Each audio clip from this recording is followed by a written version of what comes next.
And now it's time for more of Southern California's sports fishing voice. Let's talk hookup.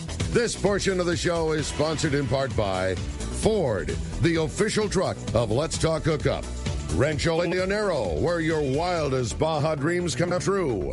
Maui Jim Sunglasses, the choice of the best captains. Shimano Rods and Reels, fish with the best. Shimano. And by Yamaha Outboards, official motor sponsor of Let's Talk Hookup. Here we go. Another great hour of Southern California's sports fishing voice. Let's Talk Hookup. Here's Pete Gray, Rock Cod Rick Maxa, and Corey Sanden. All right, welcome back. Hour number 2, Let's Talk Hookup coming our way here. We're having a great show. If you're just catching us here, didn't catch the first hour, we were supposed to have our buddy Captain Reinstall from the Game Changer, and he unfortunately had a little incident come up that he had to deal with, and so wasn't able to join us this morning. So you got Corey and I. Pete is going to be having a great time. He is up with our first day of our first annual Queen Charlotte Safari trip. And I can't imagine the time they're going to have. It's been shut down for a year and a half in the first group. Yeah, how cool was that timing? First group. Yeah, there should be some great fishing there, and we're really looking forward to hearing how the fishing in BC goes. And it sounds like the preliminary spots, Valerie was talking with some of her captains who were kind of getting the lay of the land, and sounds like really good salmon fishing. And then the opportunities at the killer rockfish and lingcod and halibut, it's going to be a great trip, and we'll very much look forward to hearing Pete's report when he gets back next week with us. But in the meantime, we're having a lot of fun. Just Corey and I, we're hanging out, we're talking fishing, we're talking to you, telling stories, talking shop. This show is all about you. So if you want to join us this morning, we want to hear from you. I know, and it's such a good time, Rick. Give us a shout at 213-432-1090. We're giving away awesome assortment of Seaguar fluorocarbon, which hopefully some of it includes gold, because it is like gold. No doubt about that. Yeah, definitely. Or you can text us. Send a text via the app. Yeah. Super simple. Speaking of the app, we've had a lot of great texts coming through. Keep those coming. Easy download to get that Let's Talk Hookup app. And Corey, we had a question come through for you from Dan in Carpinteria. Actually kind of a combo. Dan and Brad both asked the same thing. And it's about lead head color, and whether you like a plain lead head or if you like to add color to the lead head. If so, what that is. And then also, do you think that the lead head eyeball color makes a difference, or having an eyeball? Kind of a mix of questions from both Brad and Dan. Yeah, those are great questions. And with a swim bait and a slower presentation, the eyeball, I think, is key. Really? Okay. I'll go out on a branch. No, I like it. Yeah. But if you're using like a lead-headed slug and it's all visual as far as reactionary, like just the movement of the lure and zigging and zagging on a lead head and popping and hopping and going to the left, going to the right, that is so just a reactionary, like, I'm going to kill you kind of thing. Right. It has nothing to do with an eyeball. But however, the only color that I have seen make a difference, you ready, is a chartreuse or a bright yellow lead head on a bait fish, semi-clear color. Like a blue grunion color with a chartreuse lead head is magic. I have no idea why. I know it works. Yeah. Can't give the reason, but you can sure give the result. Yeah. Other than that, I just use a plain lead, or maybe match a nice brown with a brown bait or something like that if you want to get technical. But that chartreuse with a clearish bait fish like blue grunion pattern, and it's magic. Now, when do you fish that? You're rolling up to the kelp line. What makes you fish a chartreuse and a clear bait versus your browns and reds and greens? Rolling up to the kelp, I'm probably going to be fishing. 100% of what I do is up on the surface in the top 2 feet of the water column, and usually weedless and in nature.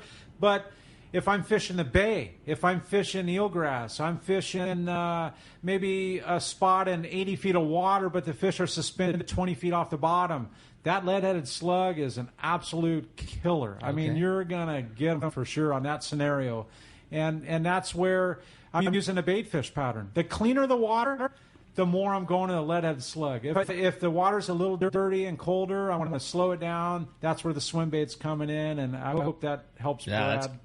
That's right out in the whole scenario. That's great, dope. Well, guys, again, appreciate the text very much. The phones are packed solid. If you want to get through, we're going to be taking a lot of phone calls in the second hour. That's for you, 213-432-1090. Corey, let's jump into the phones. Let's do it, Rick. How about Mike? Mike from Rosemead. Thanks for joining us on Let's Talk Hookup. What's up, Mike? Hey, good morning. Rick and Corey. Corey, you nailed it right on the head. Pardon the pun about that chartreuse. That is my go-to color when I'm out there fishing a kelp line or, in the weed beds there. Just seems to be the magical color.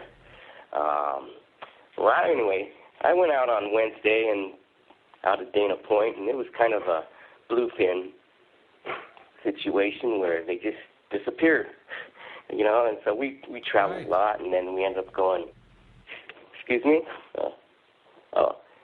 So anyway, they disappeared on us and saw the fleet way out in the horizon between the east end of Catalina and probably San Clemente, but a little bit farther out of our range. But anyway, it still was nice to be out there, but bluefin being bluefin, sometimes they're just not around. That they are, buddy. Well, glad you had at least a good trip, and it sounds like a nice day on the water. And yeah, those things can definitely be frustrating, pulling the disappearing act. And then what is ultra frustrating about that fish is seeing the next day, same zone, limit bite style. Turn on. Yeah, I mean that's just how those things are. But it makes it so much special when you do get them. It does. When you get a good score on bluefin, it means something. You earn it, and you earn it by doing days like you just had. Going in a little frustrated and finding them. But glad you had a good trip for sure. And something I took from the show yesterday, Rick, listening to Paul Lepore, and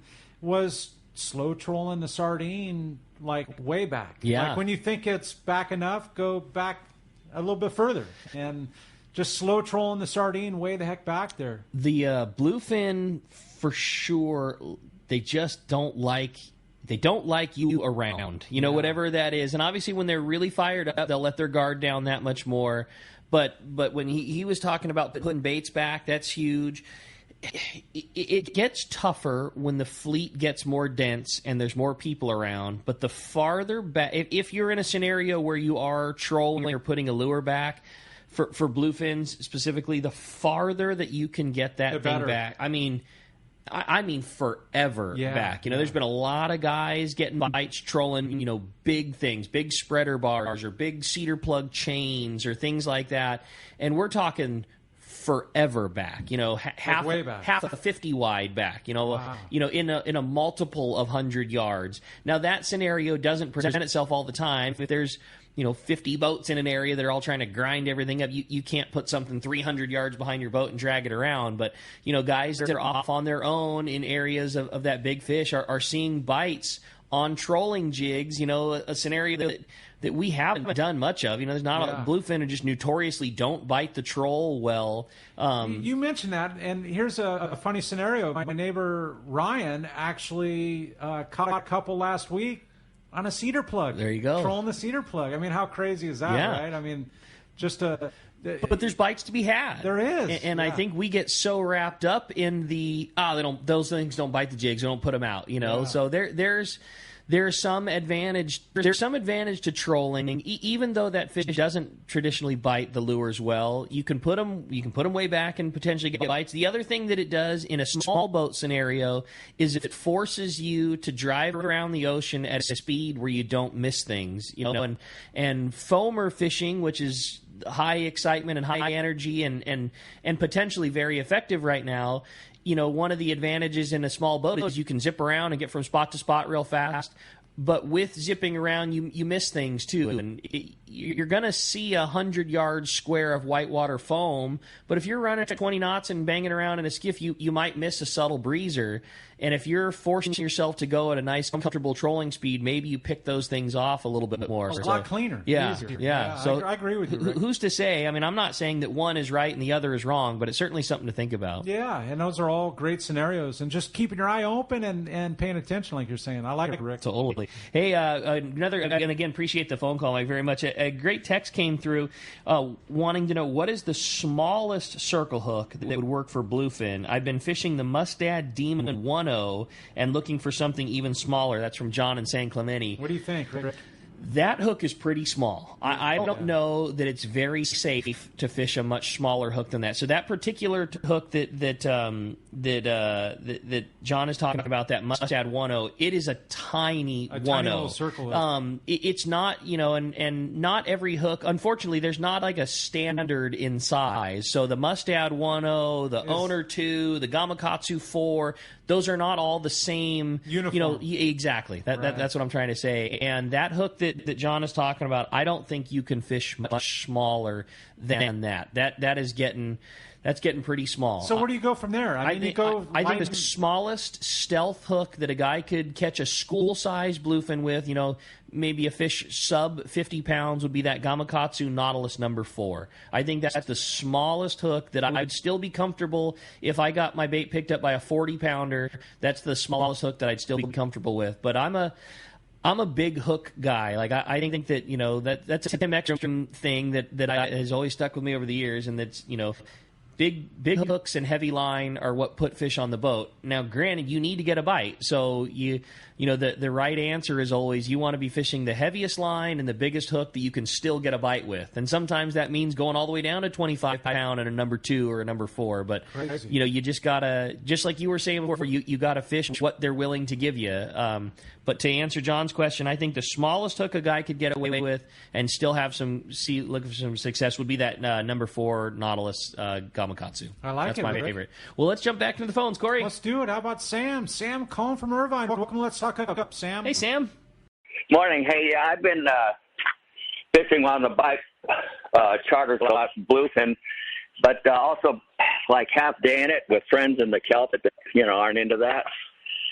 And I threw a lot of Tatty 45s because I don't know how to fish the plastics really. If you were, Corey, this is probably for you. If you were fishing on a half day boat, you went with your buddies and were just killing time with them. How would you fish plastics on a half day? They anchor up and sure in a spot there. How would you fish that boat?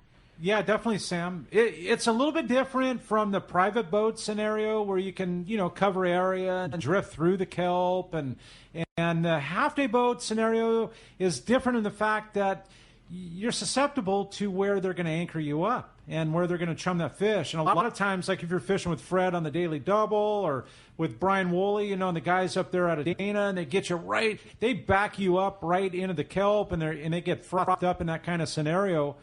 It's very easy to throw the weedless and throw that kind of thing, but there's some guys that'll anchor up maybe in 70, 80 feet of water, and there might be kelp, but it's subsurface, and the fish are suspended. It's a little bit different. I mean, you're going to go with more of a lead-headed item, whether it be a Viejos or a slug or that kind of thing, but you can make money using those darn weedless and reach areas that the other guys won't be able to throw a number 2 and 6-inch sardine into.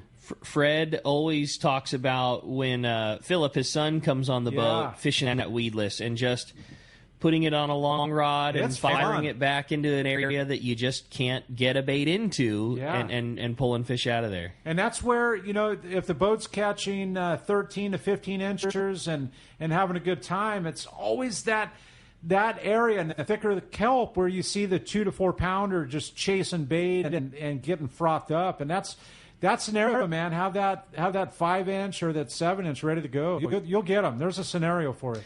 Leadhead make a difference? Style of leadhead on a trip like that? It's going to be more on the outside edge of the kelp. Like you can see single stringers, and I've done very well in the 5-inch slug on a leadhead. Okay, exactly what we were talking about. That's chartreuse with a 5-inch baitfish pattern.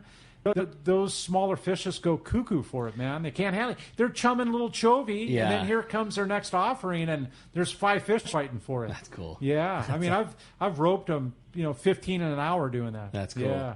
Sanden, great call. Appreciate that very much, man. Look forward to hearing how it goes on your next trip. We actually had a text from Pete. The boss was listening, and he texted via the Let's Talk Hookup app. Said he referred to himself as Pete from Vancouver. On the way to Queen Charlotte this morning, said it was a very, very easy flight into Vancouver. They landed yesterday evening. Now getting ready to roll into Queen Charlotte Safari. So, well, Pete, glad you're listening, and I said it's very easy listening via the app. It fired right through. So have a great trip, buddy. I know going to be a good time fishing with Harold Davis and all the Davis guys, and we hope you guys have a great trip. And again, we'll look forward to talking to him next week. And we got another special guy on the line right now. Our buddy Scott Sherman is on the line. Good morning, Scott. Good morning, Sherm. Guys, how you doing this morning? Great show, lots of good information.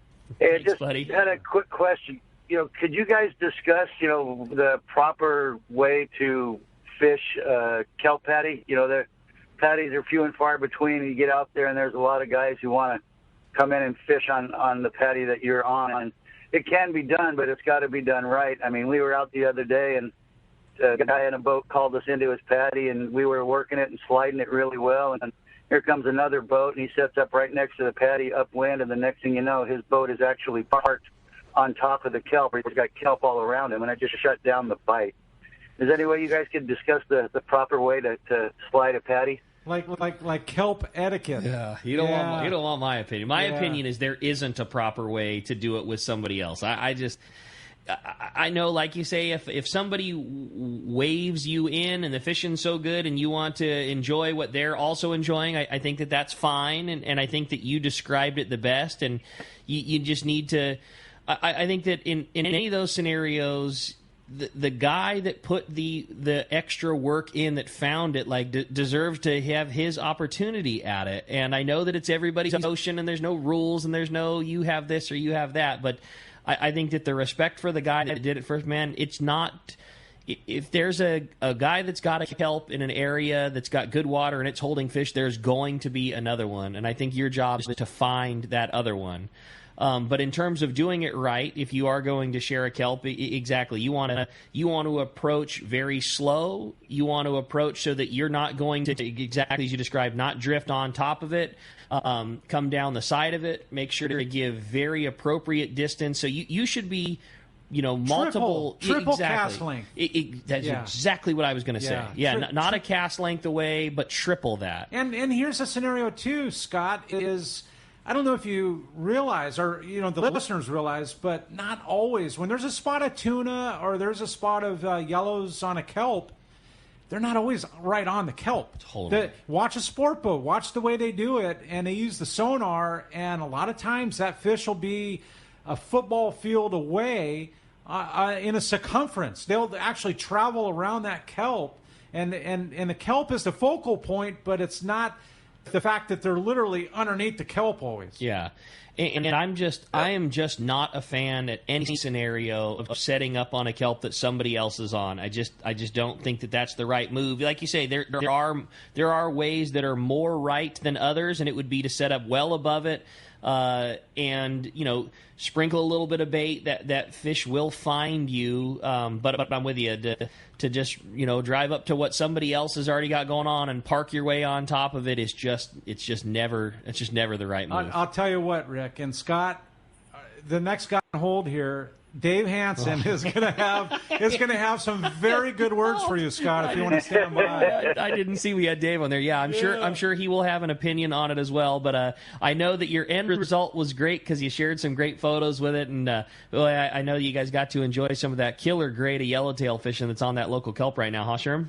Yeah, we got into this one kelp that we pulled about 7 of them off of this kelp, and the biggest one went 29 pounds, and the smallest was about 18. It was just beautiful, just serious kelp patty fishing. It wasn't those rats, And I think a lot of times too, when people are sliding kelps, they don't pay attention to the angle of their motor and their rudder, so they inadvertently drift too damn close to the patty instead of paying attention to where that drift is, staying off of it a little bit and bringing the fish to you instead of trying to go to instead of parking right on top of the damn thing. Yep, great call. Well, glad you guys had such success, and fantastic grade of fish. Sherm, nice going. Glad you enjoyed it, and thanks for the report. Yeah, thanks guys. Keep up the good work, man.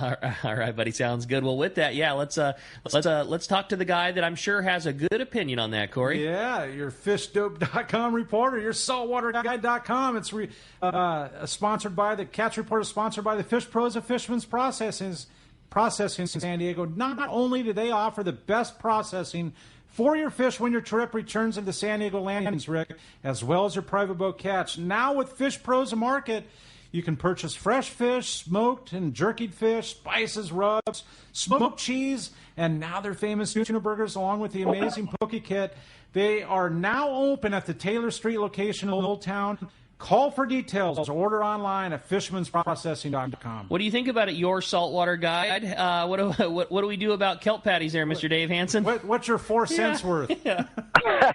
I have a whole seminar on that. I have a couple of really funny videos about it, too. I'm like Rick and Corey. If I see a couple boats stopped on a patty, I'm going as far away from those guys as I can. I don't want to get near somebody else's patty. And please, if you see me parked on a patty, stay as far away as you can because it's not going to be a good day for you. Yeah. I promise. That's just me, though. I'm the same. There's a lack of respect out there for the guy that tried harder or got there earlier or got there first, and it's just that's the thing. And I know that it's nobody's ocean and this, that, and the other, but it is just not my style at all. Just be stoked that you're in a zone that has the right water. You're gonna find one. You got nine of the 10 pieces put together. You just haven't found yours yet. And more often than not, correct me if I'm wrong, but if you've seen one and then another one, there's usually a line, and you're gonna somewhere within a mile or two, you're gonna find probably another little piece of kelp, maybe of your own. Totally. Absolutely. Well, like I always say, I spent $6,000 on my pair of binoculars. I spent the whole day staring in them to find that piece of kelp. I finally found it. No, you can't come in on my patty. I just spent the whole day looking for it. Are you out of your mind? God, please. I'm sorry you don't have any binoculars and you don't feel like looking and you're fishing for boats. But stay in the harbor. There's a million boats in the harbor. Yeah, good stuff, Dave. All right. Certainly some good fishing out there, Dave. I do know that, and and with that said, there has been some great kelping and some great fishing that has gone on, and I know that you've been keeping very good track on it. Oh my gosh! Well, we got a highlight.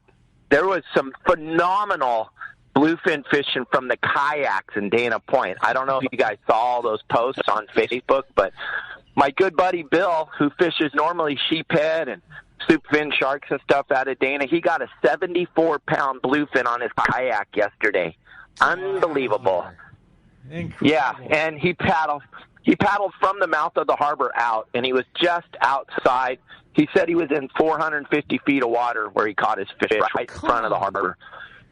So it's on Facebook, Bill Morales. Go look. It's pretty unbelievable. Gill and gutted, the thing weighed 66 pounds. Awesome. That's so cool. Awesome. So pretty spectacular fishing. That's almost what we've been waiting for with Gundy saying that they caught it in the surf. From a kayak paddled out of the harbor, that's almost in the surf. I'll call that in the surf. That's close enough for me. But and then up north, Newport, up to San Pedro. I don't know if you guys saw the native son. He had limits of bluefin a couple days ago, which is absolutely unbelievable. I'll bet you look back in his logbooks for the history of the making of the native son, I'll bet you there's not too many days where he had limits of bluefin. Pretty unbelievable fishing. That's the 3/4 day boat that leaves out of San Pedro at 7 o'clock in the morning, and the guy catches limits of bluefin.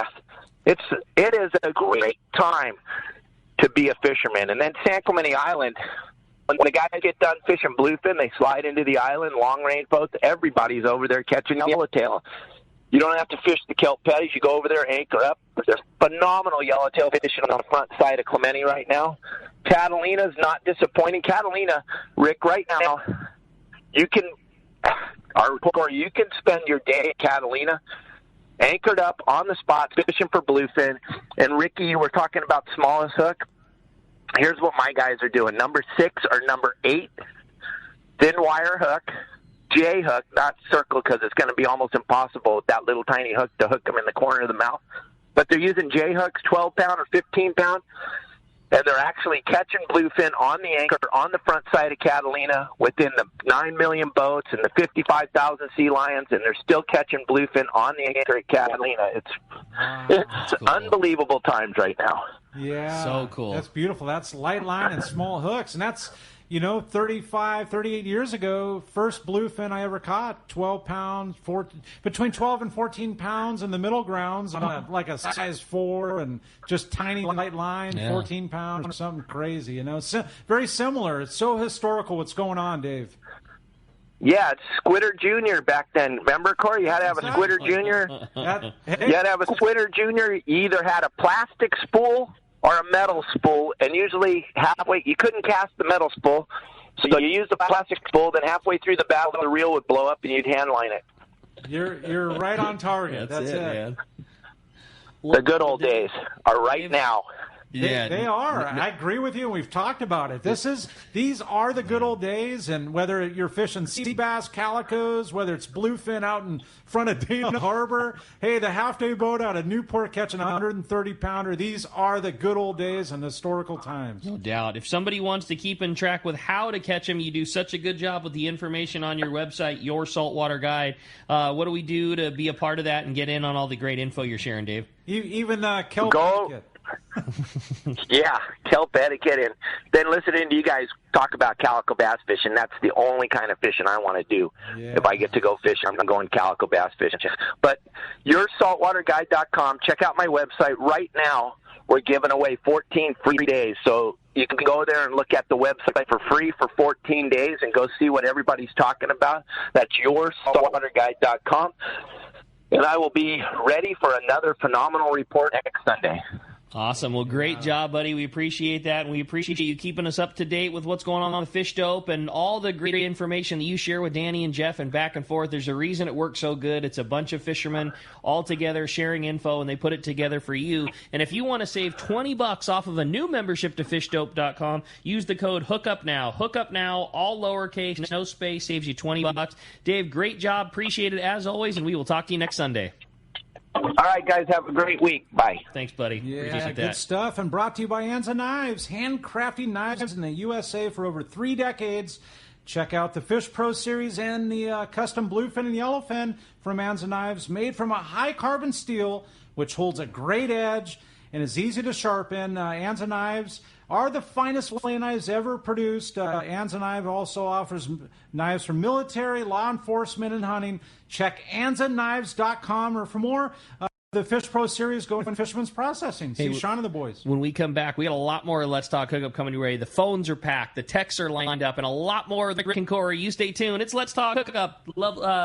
Coming to you on the Mightier 1090 or on that Let's Talk Hookup app. This is Pete, and I hear it all the time. That Jim and Mary at Poway Valley Collision are amazing. I took my car to Poway Valley Collision, mentioned Let's Talk Hookup, and they gave us VIP treatment, fixed our car, and even gave us a special price. Believe me when I say Poway Valley Collision is worth the drive from anywhere in the Southland. At some point, your car will need a body repair, and I'm confident in saying it pays to go to Poway Valley Collision. Our listeners can save hundreds of dollars on your next car or truck repair. They work with most insurance companies, including Auto Club, MetLife, Wawanesa, and more. All you do is call Jim, Mary, or any of their team members, and they do all the rest. No hassles, just top-notch work and VIP treatment. When you take your car or truck to Poway Valley Collision, the job and experience will be top-notch. Get it fixed right at Poway Valley Collision. 14211 Garden Road in Poway. Check PowayValleyCollision.com.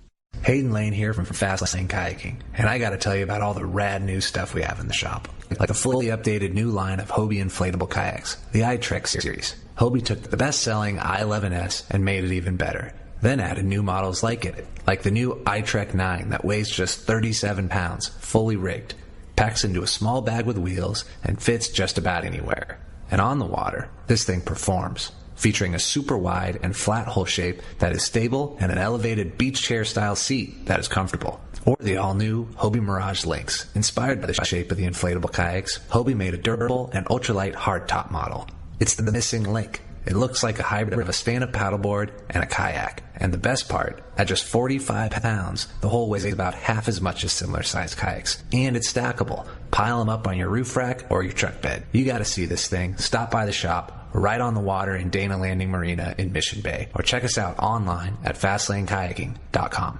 Hey, this is Rosie from Cedros Sport Fishing. Cedros Island is considered the yellowtail and calico bass fishing capital in the world, and nobody does it better than Cedros Sport Fishing. We are committed to providing first-class service to our guests and an unforgettable fishing experience. We have made a good thing even better. We are the only lodge to offer all of our guests a direct flight departing to the CBX in San Diego. Leave home in the morning and fish in the afternoon. We have a beautiful waterfront lodge and first-class meals and service. What are you waiting for? Call me at 619-772-7570 or check out cedrosportfishing.com. Book soon. Trips are going fast. This is Captain Tim Ekstrom from the long-range vessel Royal Star. With my partners Randy Toussaint and Brian Sims, we have set the bar for the long-range fishing experience. Spring 8-day, summer 5-day, or fly-down, fly-back 11-day winter trip, we deliver the highest quality long-range voyage you will find. From our premium RSW fish storage to our top-of-the-line chefs and crew, Royal Star distinguishes itself from all others. Want to grab a spot on the Royal Star? Check us out at RoyalStarSportFishing.com or call Tracy at 619-224-4764. When it comes to fishing rods for saltwater, there's just one name you need to know, CalStar. Take, for example, the Graphiter series. It's a true graphite and fiberglass composite rod, the finest it's ever been built. And for anglers seeking traditional performance, durability, and quality at an affordable price, the CalStar West Coast series of rods and blanks are the ones for you. Their master craftsmen bring decades of rod building experience to every rod they make. So if you want your fishing rods to be truly state-of-the-art, I always recommend CalStar at fine tackle stores everywhere.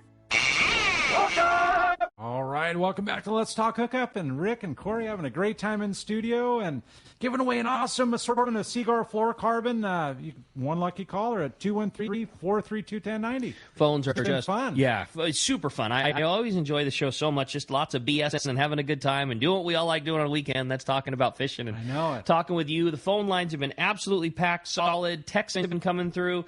I don't want to keep beating a dead horse, but I mean a really good question that came through via our text, and it just kind of goes along similar line that a lot of questions have been, Corey, and that's with Spectra. It says, good morning, Rick and Corey.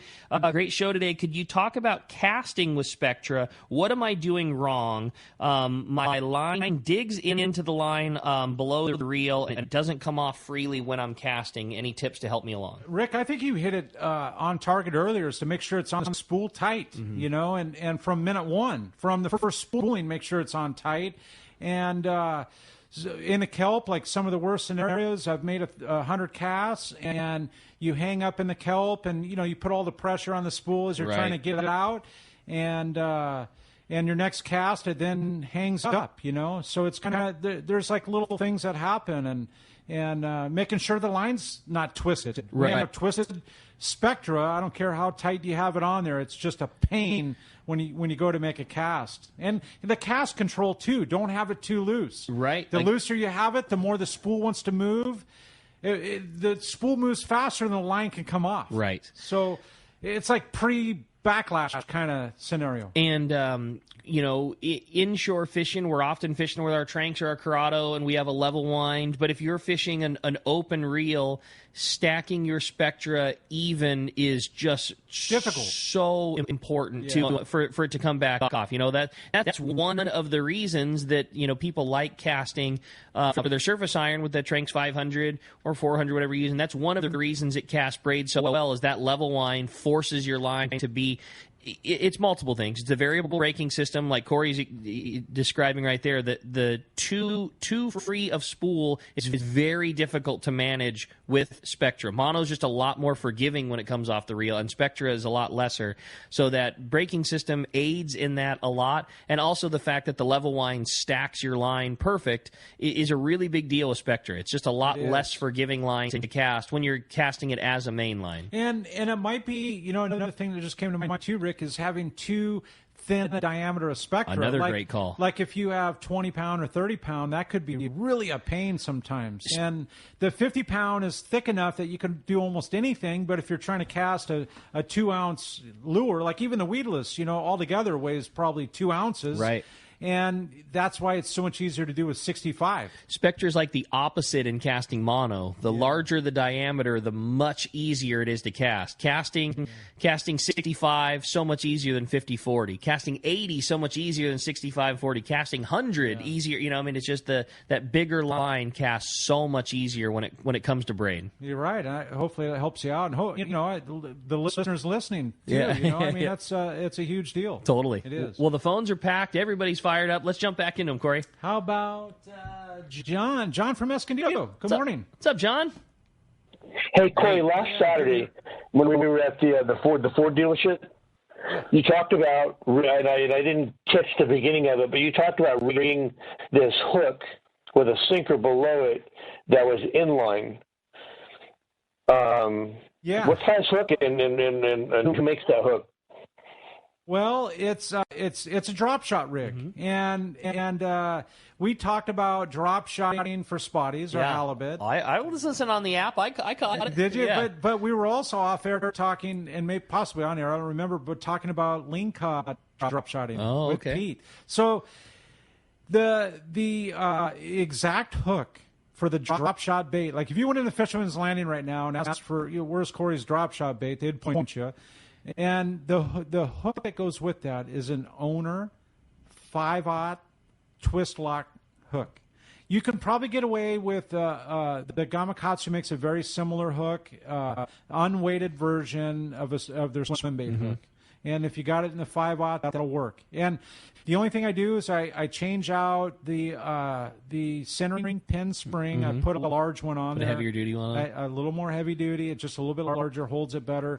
Tie your main line at the top of the hook. Tie your sinker line to the bottom, and hold on. I know you did what I thought was a great job in describing it, but it's difficult. If you haven't seen it, it's just difficult to visualize. It is. But it's the eye of the hook is orientated differently than you're used to. 99% of the hooks are all the same way. There's the bend of the hook, and it goes up, and then the eye that you tie your line to, you call it flat, or it goes left to right. This is a hook where the line tie is just turned 90 degrees to that. So it's straight up and down instead of to the side. Yeah. So when you have your sinker on the bottom and your main line on top, everything is straight in line from top to bottom. And that rig, give your sinker anywhere from 24 to 30 inch of a leader. And in the surf, in the bay, you will kill with that thing. The halibut love it. I've got surf perch on that. Like even 3/4 of a pound surf perch know where to kill that thing and get the point of the hook. But the spotties in the bay through the eelgrass, totally weedless. It's a great thing to go get a skiff from Johnny at Dana Landing and take a youngster and have fun and be weed free and get bit because you're right on the bottom. And a very easy rig to fish because you kind of can't screw it up. You can't do it wrong. You cast it out, and no matter what movement you give on the rod, it's being amplified by that bait, and that sinker is anchoring you to the bottom, or at least it's not coming back super fast. So every shake or every movement of the rod, that bait is just dancing around. And when a fish climbs on, you're direct right to him. And so the more you dance it around, just imagine putting like a 5-inch anchovy on. The more that thing's darting around, the harder the bite. And just imagine a whole scenario. But John, appreciate you joining us. We had a great time up at the North County Ford. That sounded like it. Yeah, that sounded like a really cool day. Yeah. All right. Well, hey, appreciate that very much, John. Let's jump back into him, Corey. Let's talk to Chuck. Chuck from Long Beach. Thanks for joining us. What's up, Chuck? Hey, good morning, guys. Good morning. So, Rick, spent all this money getting ready for big tuna, and now all of a sudden it's smaller tuna and light line and fly lining. What's a good budget setup to go after them with? Favorite budget setup for like stealth, catching a bluefin right now with 25-pound line would be a Torium 16. I like a Torium 16. Totally affordable reel. Yeah, under $250, but still great free spool, really good torque, very appropriate for fishing 25-pound line. And same deal, if I was doing keeping everything on a budget, I would fish a Terramar inshore style rod, the X-Shrink style handle, and I would fish an 80 MH. 8-foot bait rod, plenty comfortable. It's a moderately fast tapered rod. Fish 25-pound, no problem. Would be a great outfit. The whole thing, you're probably looking $400-ish or so. I know that's not cheap, but that would certainly be affordable, but still enough quality that's going to last you for a long time and have no downsides. Be versatile, Ricky. I mean, you could use that for any type of bait scenario, from bluefin, yellowtail fishing at the islands, whatever scenario. You can still cast a Colt Sniper with it. You get a long enough rod. You've got enough guts in a reel. So that would be my favorite.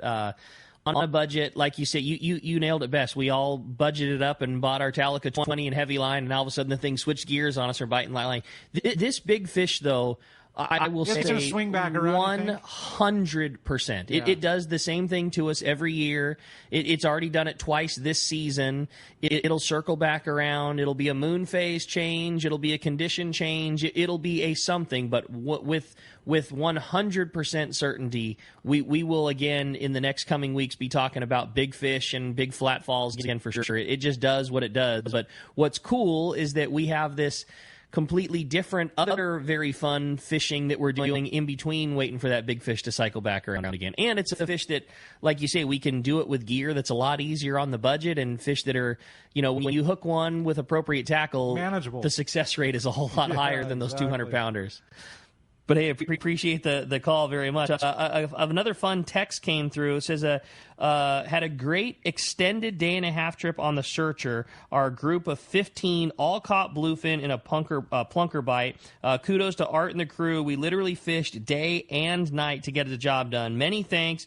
We recognize that the fleet has had to add staff and sacrifice some sleep to get us all in the fish, and that's from our buddy Dave in Poway. So great. 15 on the Searcher, Rick. Oh, could you imagine? That's so cool. Are you kidding me? What a beautiful time. No doubt about it. Yeah. Well, let's jump back into the phone. Let's do it. Chuck from Dana Point. Good morning. Appreciate you joining us on Let's Talk Hookup. Good morning. Hey, Say guys. it again. What's up, Chuck? One end of the spectrum to the other, huh? Calico and bluefin. But I'm telling you guys, me and my kids go out on these calico trips, and we use that yellow dart head, and we try to do without them. But the yellow we do triple hookups, and people are like going to Hogan's and Longfin asking Eric and these three guys with this yellow head. But I'm telling you, the color what's been knocking it dead for us is that new penny. And the new penny. So here I am up Fifth Street in Laguna, and I point out to the lady, see that guy in the skiff out there? See all that water around him? I bet you he's catching tuna. She goes, oh, really? They didn't have no clue, these people. I was like, oh, my God. I'm just sitting here with the view of the century, and I'm up there biting my lip. It's just pure torture. Yeah, that crazy. That's that gold label, man. I could tell people. Sometimes that's the catching and not catching, having that 20, 25-pound gold label. It's a game changer. Yeah, it really is. I mean, we've been talking about the gold label, but that chartreuse, the bright yellow head, it so makes a difference. I don't know what it is. It's so true. Yeah, appreciate the phone call very much. Corey, another fun text came through. Good morning, guys. This is Sid from Irvine. I heard you talking earlier about the Tranks 400. I have one, but I haven't matched it to a rod yet. Any suggestions? I love all kinds of things, CalStars, Phoenix, Seeker, Shimano. What do you like for both inshore fishing and kelp patty fishing? For myself, Rick, I had it on a Signature Series Seeker 7-foot 708. The Corey Inshore Pro Series. Yeah, it's exactly it. And that is 709. You want to beef it up. 20 to 40 pound on the 709, or the like a 12 to 20 pound rod on the 708. That's my moneymaker in the kelp, that 12 to 20 pound 708. Again, you want to talk about an extremely versatile thing, too. I mean, that might be your rod for kelp patty fishing, but I mean, a perfect rod for, again, kelp patty, yellowtail, dorado, things like that. I mean, the rod's got plenty of beef.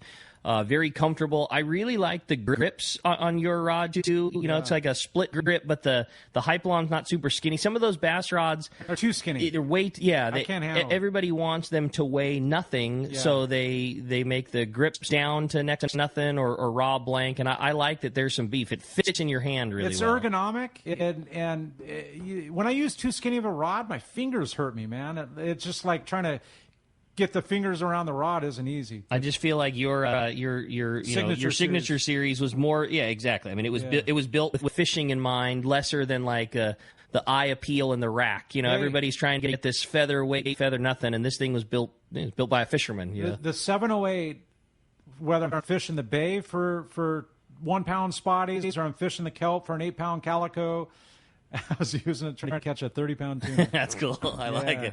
We're going to jump into the phones, but I did have to read this text because I thought it was fun. Yeah. It's from Mike in Torrance, and it's a throwback, and it says, Corey, what's your favorite plastic to catch an albacore on the slide? Oh, can you imagine? Any baitfish color, really. I mean, Barry's the one that made the Channel Island Chovy like the deal, right? But when it all comes down to it, it's just a baitfish pattern, thinking back, you could probably slow troll one of those, like Paul Lepore was saying way back, and I bet you can get bit. Yeah. In the old days of albacore, I remember when it was really tough to get a jig strike. That was always the thing. You didn't often get multiples, and it often didn't result in a bait stop. But when it was really tough to pick one off, you would get bit on it. A single fish trap, way forever back. Channel Island Chovy, 5-inch would always and you could make a day just picking off single jig strikes. And that's a sport boat scenario, okay? But imagine the private boat scenario where bait is an issue, and you typically in albacore years, you're talking 3 to 4 inch anchovy that doesn't want to live well. Totally. And if you bring 35-inch swim baits with you, it's almost like a scoop of bait. You're that far ahead of the game. Yeah, totally. Seriously, the weather's usually not too friendly, so you might be moving 7 or 8 knots in your private boat. Put them back a few boat lengths, man. You'll get bit right in the prop wash on those too. They love those. Yeah. There's just no doubt about it. Man, that's definitely bringing it back. Hey, we're going to be right back on Let's Talk Hookup on the Mightier 1090 and the Let's Talk Hookup app. One of the dream trips for most anglers is Alaska. There are so many lodges. How do you make a choice? It's easy. Choose the one most Let's Talk Hookup listeners return to time after time. Kingfisher Charters in Sitka, Alaska. No one does it better than the Kingfisher Charters. They offer the best service, the most comfortable accommodations, fantastic food, and the finest charter captains in Sitka, all for the ultimate value. One visit and you will understand why nobody beats Kingfisher Charters. Sitka is famous for some of the best runs of salmon in Alaska. And if giant Alaskan halibut is your target, the expert captains in the Kingfisher Charters know the hot spots and can put you on a fish of a lifetime. Plenty of rockfish and huge lingcod are there too. And when it comes to fish processing, the best in Alaska is Kingfisher Charters. It's all included in your package. In fact, everything is included except tips. It is truly amazing how the Kingfisher crew continues the quality of service they deliver year after year. Kingfisher Charters, 800-727-6136 or check kingfishercharters.com. For all your insurance needs, Snap Insurance is your top choice, providing anglers and boaters with the best in boat insurance and the lowest rates. The experts at Snap Insurance will make sure your boat and property are covered right. Traveling to Mexico? Snap has you covered. Work with your agent to wrap your home and auto with your boat policy to save even more. Get advice on your current boat policy or any of your insurance needs. Snap Insurance, 800-527-6617 or snapins.com. For quality, the Islander out of Fisherman's Landing is a favorite among anglers. But Islander Charter is much more than great fishing. They also do incredible Guadalupe white shark diving trips, as well as a schedule of kayak mothership trips. Check out islander-charters.com. The Islander is San Diego's leader when it comes to 1 1/2 to 5-day fishing. Experience the Islander difference. Visit islander-charters.com for all the details. Hey anglers, AFCO Pro Captain Ben Florentino of Coastal Charters here. As a full-time guide, I'm on the water all year long. It's my livelihood. Having the right clothing is of the utmost importance to staying warm, dry, cool, and comfortable to endure whatever the Pacific wants to throw at me. Thankfully, I'm equipped with AFCO clothing to keep me dialed season after season. Do yourself a favor and check out AFCO's award-winning gear at a dealer near you, or learn more at AFCO.com.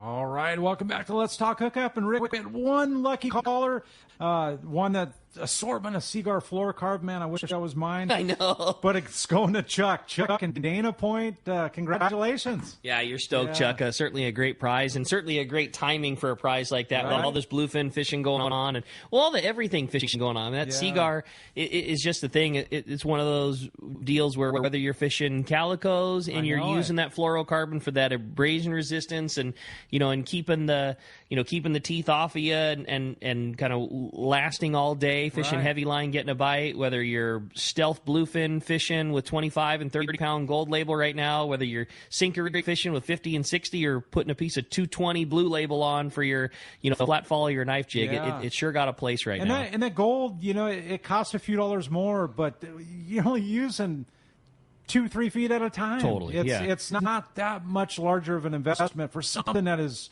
I have found to be really crucial to what I'm doing. And you're talking literally a few dollars more. You know, I mean, it's a couple of bucks, you know, for the gold versus some of the other. Not that the others don't have their place; they certainly do. But I'm with you. That gold is just kind of taken over for me too. I really like it. Well, Corey, what a fun show. We're bummed to have missed Ryan, and we'll hopefully able to get him rescheduled and get back in here. But I had such a great time. This is always one of my favorite shows. I'm glad we've got to do a couple of them more recent.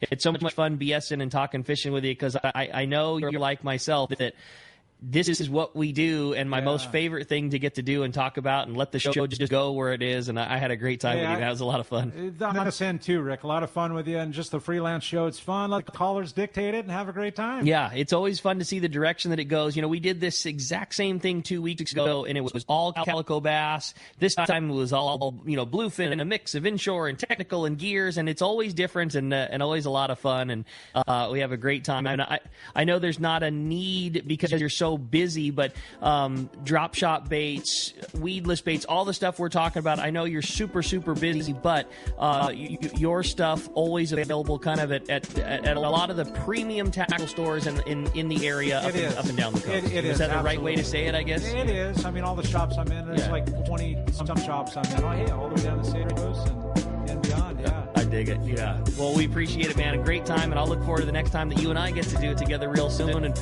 we'll look forward to having you next week. Another great set of shows. Pete's going to be back in the studio, fresh from Queen Charlotte Safaris. We'll look forward to hearing that great report. We'll look forward to more of your phone calls, more catch reports, and more. A big thanks to JP keeping us on the air. A big thanks to Adam taking care of us on the Let's Talk Hookup app, and an even bigger thanks to you. Thanks for letting Corey and I BS with you for a couple hours, and we'll look forward to talking to you next weekend right here, Saturday and Sunday.